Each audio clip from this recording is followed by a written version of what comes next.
Kalau kita tinggal serumah, istri kamu gimana, Mas? Justru kamu yang akan saya laporin polisi. Karena kamu sudah merebut suami saya. Aku sih berharap hubungan kita ini bisa berjalan lebih serius.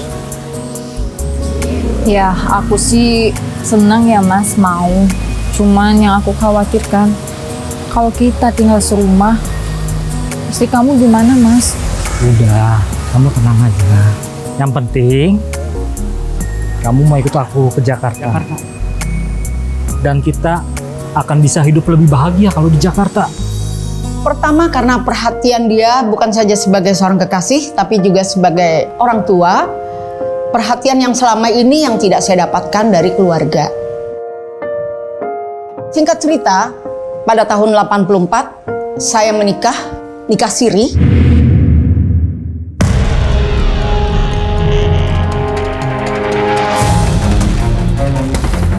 Saya diajak pindah ke Jakarta.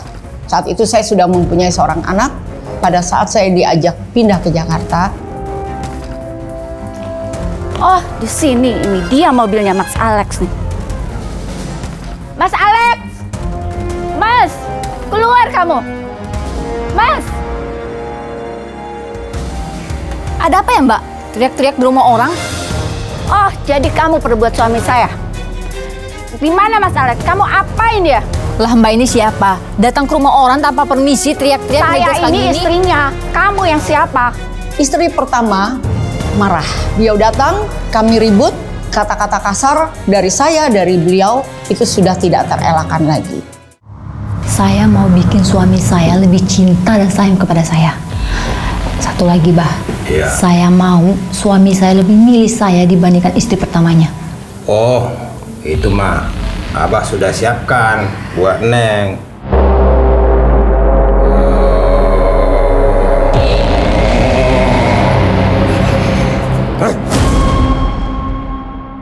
Minuman kasih ke suami kamu, biar dia akan lebih memilih kamu. Dengan cara perdukunan itu, supaya istri tidak lagi mengganggu, bagaimana Pak Alex sama saya, supaya tidak lagi terjadi masalah-masalah yang tidak diinginkan. Semakin lama, kehidupan saya bukan malah lebih baik, semakin kacau. Kami sering ribut-ribut. Om baik banget deh. Jangan kapok-kapok ya, Om. Pasti dong. Yang penting, Lala mau ikut Om, pasti akan Om penuhin keinginan Lala. Mas Alex, keterlaluan. Aduh. Bentar ya. Kamu lagi di mana?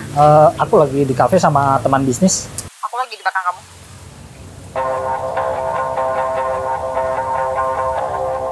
Aduh, kamu jangan bikin masalah baru deh di sini. Maksud kamu apa sih? Kamu nyamperin aku kayak begini?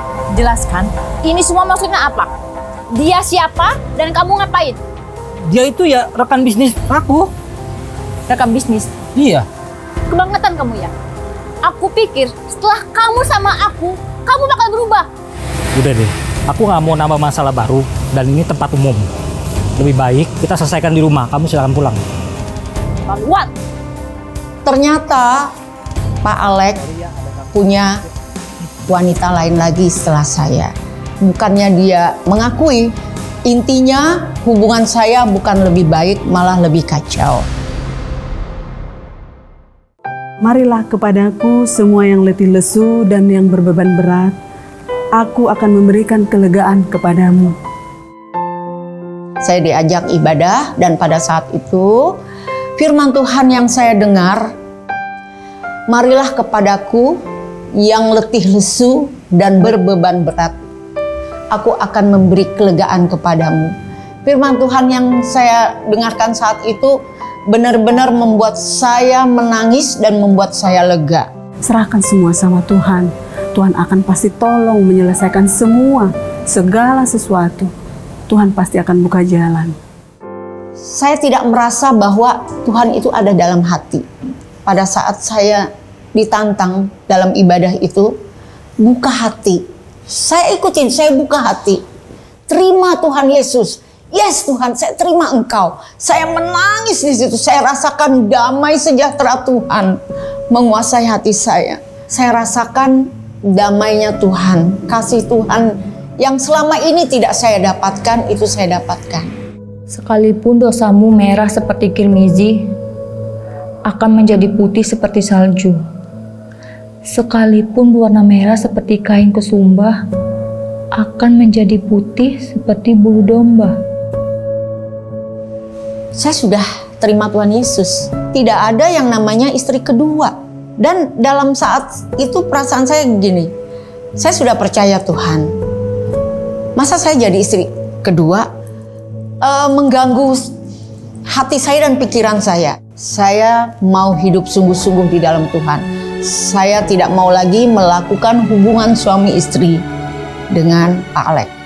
Ma, asal Mama tahu ya, kalau Mama pisah dari Papa, Mama tidak akan mendapatkan semuanya. Baik mobil, rumah, bahkan bulanan. Terserah Mama, apakah Mama sanggup? Setelah dia mengatakan tersebut, rumah yang saya tinggali, yang saya anggap rumah mewah, itu sama dia dijual. Saya 1 sen pun tidak dikasih. Akhirnya saya mengontrak di rumah petak. Memang tidak mudah. Tapi karena saya sudah mengalami pemulihan hubungan dengan Tuhan, di situ saya merasakan, saya yakin dan percaya kalau kita anak-anak Tuhan, tidak ada yang perlu kita khawatirkan. Tuhan akan mencukupkan segala kebutuhan kita.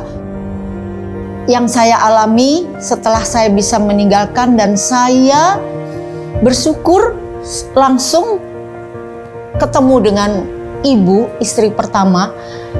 Saya minta maaf. Saya mau minta maaf sama Mbak. Saya sadar, ternyata selama ini saya punya salah besar. Saya sudah merebut suami Mbak. Dan ternyata semua itu hanyalah kekejian di mata Tuhan dan sangat dibenci oleh firman Tuhan. Saya katakan, Ibu, saya minta maaf. Saya selama ini salah. Saya sudah terima Tuhan Yesus. Saya sudah bertobat. Saya sudah tinggalkan Bapak. Akhirnya ibu itu juga mengatakan, iya, saya juga mengerti, saya maafkan. Kami berpelukan. Dan setelah kejadian itu, saya semakin mencari Tuhan. Saya semakin sungguh-sungguh di dalam Tuhan. Saya mentaati apa kata firman Tuhan. Walaupun mungkin ada jatuh bangun ya, saya tidak sempurna. Tapi saya terus maju, terus melayani Tuhan. Terus saya rasakan saya semakin bertumbuh. Jangan khawatir. Tuhan Yesus memelihara kita. Dia tidak pernah meninggalkan kita. Dia selalu mencukupkan segala kebutuhan kita.